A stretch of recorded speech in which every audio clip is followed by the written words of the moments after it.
Hello and welcome to Westside Wise Wednesdays, presented to you by Quest CDC and connected to you by AT&T, where we are giving you the news that you can use with the information that you cannot refuse. I know that's right. Let's get on into it. My name is Ebony Ford. And I'm Leonard A., your co-host. Yes, Mr. A. How you doing today? I'm doing fine. How about yourself? I'm doing pretty good. I'm happy today because I think, we got a superstar in the house today. So, yes, we do. Let us know. Let everybody know who we got in here today. Well, everyone, we do have one of Atlanta's own.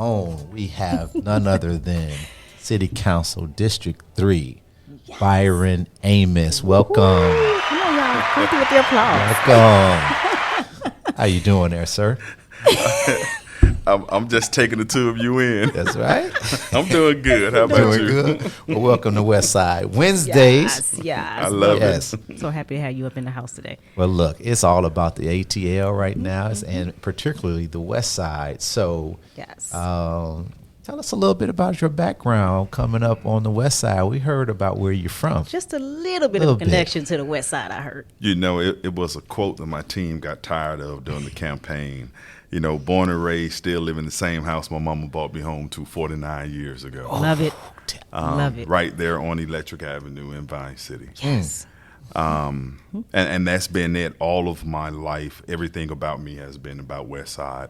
Bethune Elementary, Kennedy Middle School, Washington High, Vine City Civic Association chairman, then president, NPUL vice chair, then chair, school board member, now city council member. Oh, man, you said Washington High. Come on now, give it to us the right way. You know what it is. Washington, or in other words, Wine High. Wine High. Is there tell us anybody in your family that participated or went to the Wine High as well? I call myself myself and my children, actually, legacy alumni. Okay. My son just graduated from Washington High School, class of 2022, and he is the 20th member, starting with my aunts, my uncle, mom, dad, sister, brother, nieces, nephews, my 3 girls prior to him, and then him, like I say, and then we're not finished. My granddaughter is actually first grade at Hollis. Oh, yes. Awesome. We're going to give them at least another 11 years so they have to see another Amos at once. Oh, my God. The Amos family is all on here. Man, you got to tell it. You got to say a little bit more about the importance of that. You said 49 years. I'm 52, and it seemed like education was a path to success, and it also was a path for families to explore different parts of the world, in a sense. And how I was raised, you kind of went off to college, and you really didn't come back to your home or grandma mom's home, right? But the Amos family has a rooted investment in this West Side, into that home. You don't see that too often anymore, or bred like that. Tell us a little bit more. Was it intentional? Did it just happenstance, or what kept the Amos lineage running too, and the legacy of just following those steps? I think it was a little bit of both. Okay. Understanding the legacy and things that goes on, and then understanding, as far as me, the political side of staying put. I am a true believer. I just dropped my son off at Ole Miss. Okay. I am a true believer children should go away from college. Okay. So they can see, they can learn to live, they can broaden their horizons.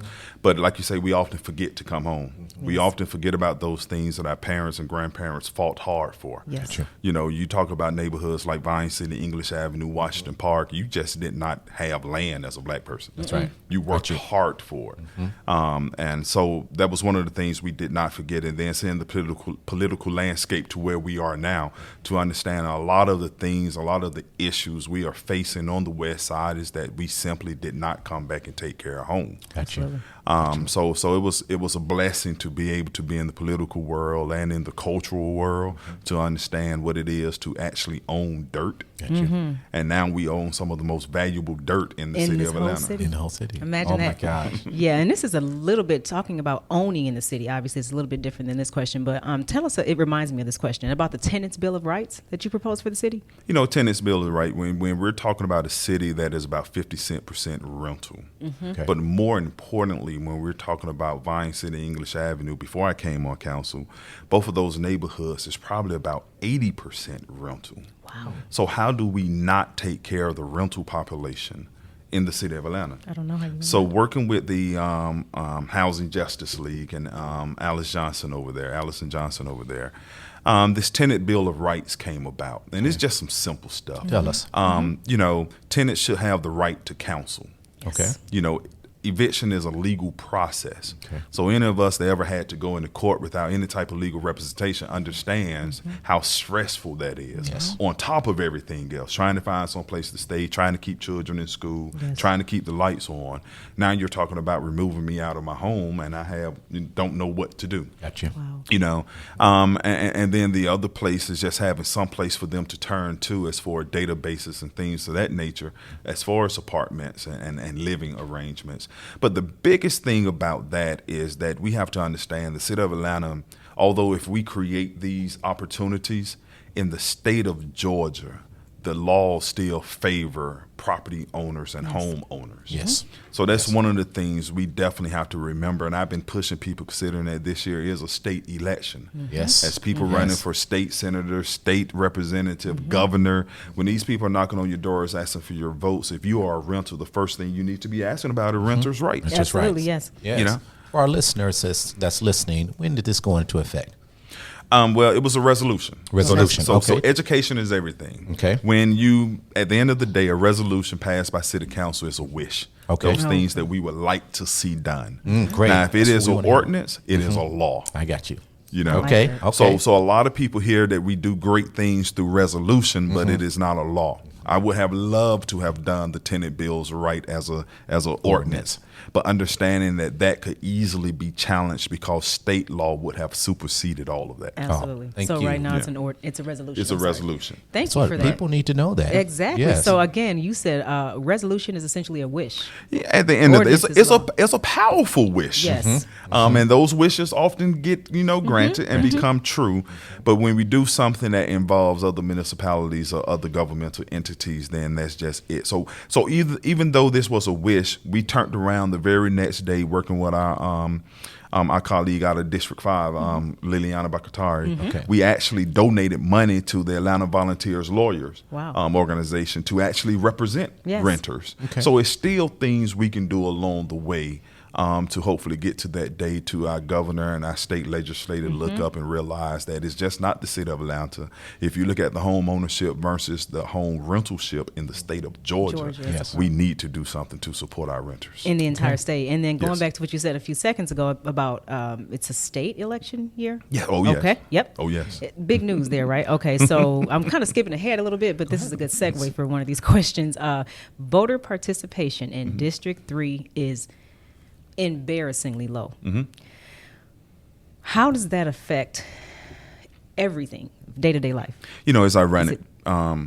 People often ask, what are my goals in District 3? And you expect to hear public safety, affordable housing, education. My number one goal in District 3 is to increase political participation. Yes. Okay. Yes. Historically, voter participation in District 3 has been the worst, the lowest in the city of Atlanta Why do you think historically. that is? Apathy, Okay. Okay. everyone in leadership, and I'm a true believer in leadership. When I say everyone in leadership, I'm talking about myself as well. Absolutely. You know, we have been promised. We have been told. We have been planned on. We have been planned for. Very often, not too often are we planned with. And people need to see change. More importantly, people need to see change. They need to recognize what change is. And after they recognize what change is, I go a step further to realize that change really could be for them. Absolutely. Oftentimes in our neighborhood, we see things take place and we feel as if it's being done for someone else.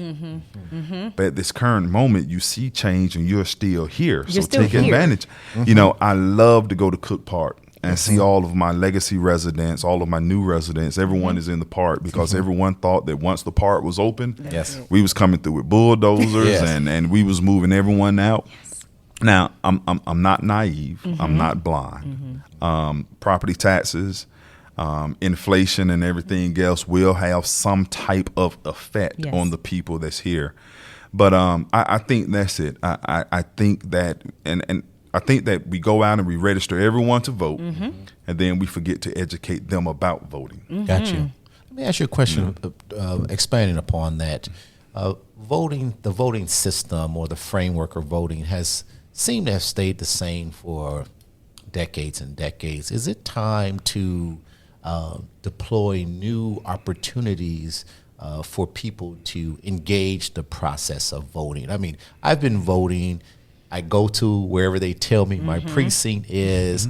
It's typically either a community center, a church, or some type of structure that I to meet at, stand in the line, be quiet, do what I need to do, and leave. And I just wonder, with the world changing, are there in the horizon opportunities to engage people differently around getting their vote? Any thoughts about that?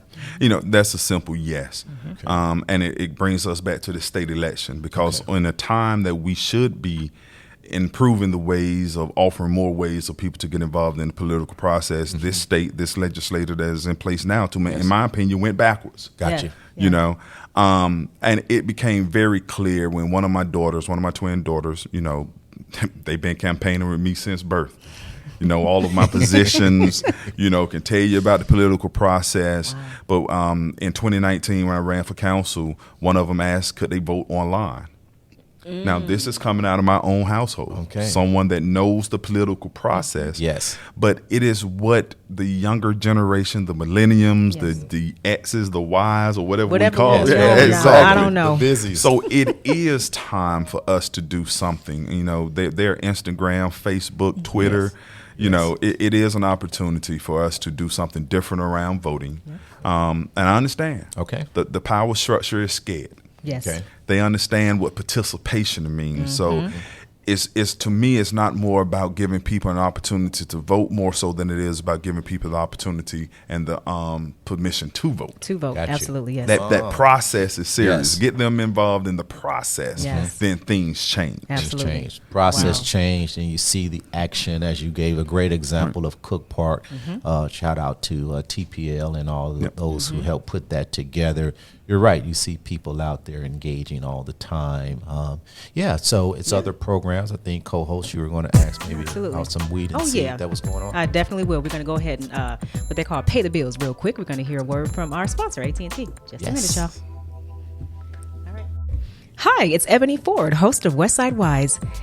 Access to affordable, reliable, high-speed internet is more important than ever.